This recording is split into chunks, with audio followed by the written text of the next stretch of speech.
control my mind.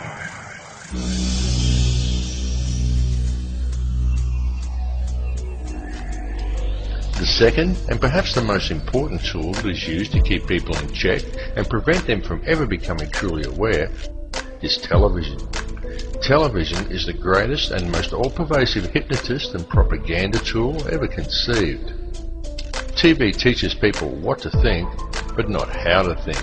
And TV has given modern humans an utterly false perception of society, of the world, and of each other.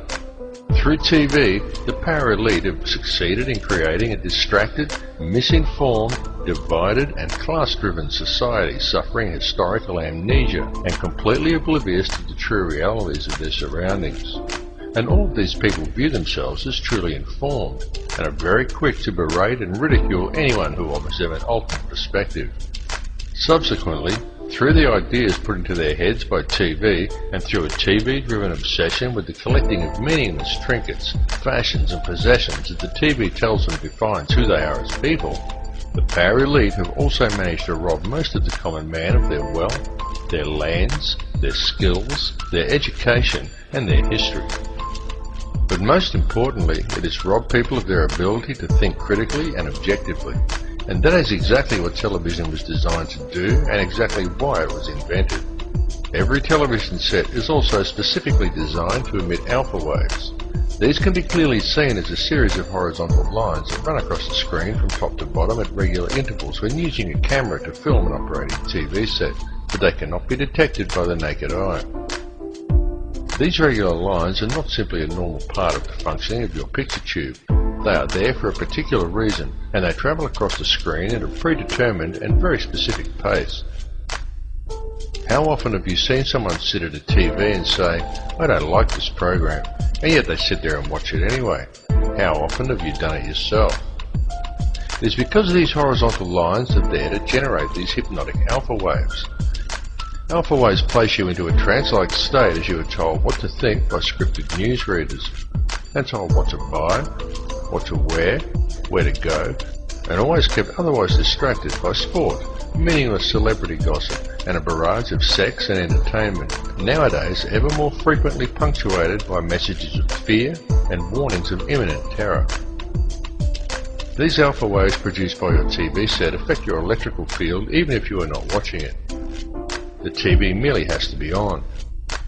They become addictive as your body becomes used to the energy field, and many people would simply feel unable to cope without the daily fix of their favourite TV show. Then this hypnotic state carries on throughout the day as people work robot-like at their given tasks, usually discussing whatever the television taught them with their co-workers. Often people think they are discussing their own thoughts, but when the conversation is really analysed, it's usually not. It's about what show they watched last night, or sport, or something they learned from the Discovery Channel, their feelings towards the opposite sex, or perhaps something like the War on Terror. And whether they realise it or not, what they are talking about, and 98% of what they think they know about anything at all, has been taught to them by the television, or by print media that is wholly owned and controlled by the very same 6 people who own all the TV stations. That's right, 6 people. 60 years ago, the media in the Western world was run by 86 small corporations who all competed to deliver the best and most informative news.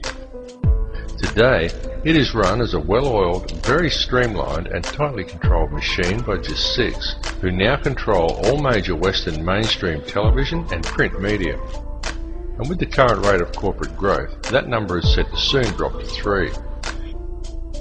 This has set an extremely dangerous precedent, as it means that all televised and mainstream print media is now controlled by very, very few people.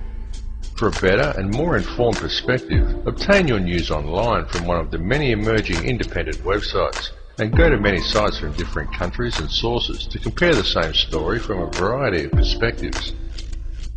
You have been told that the internet is an unreliable source of information, and it is true that there are many bogus websites.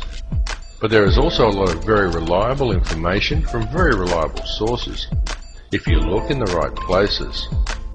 And remember, the ones who are telling you the thousands of independent websites who have opposing views to the mainstream shouldn't be trusted, number only 6, It is just that it is those 6 who control all major media. So those 6 are able to control most of what information gets to the general public and how such information is presented. It must also be duly considered that all of these 6 media corporations have extremely close ties to major financial institutions and arms manufacturers. Such a conflict of interests immediately poses huge questions regarding the objectivity and reliability of any information presented by these organisations. And if that were not bad enough, each one of these 6 corporations gets their news from only one of 2 sources: Reuters or the Associated Press. These 2 organisations serve as an international news pool and channel all information down to the networks. Only Reuters actually owns the Associated Press, and Reuters itself is wholly owned by the Rothschilds. This is why there is never any negative press about the World Bank or the international banking cartels reported to the people by the mainstream media. It is why the majority of people have no idea about Codex Alimentarius or the real effects of fluoride, and simply do not know how the world and its corrupt money system is really run. There's a method to their madness. There's really not much method to yours, because you're operating from a place of ignorance. You don't even recognize half the weapons that they use against you. And some of them seem so insignificant that you don't even try.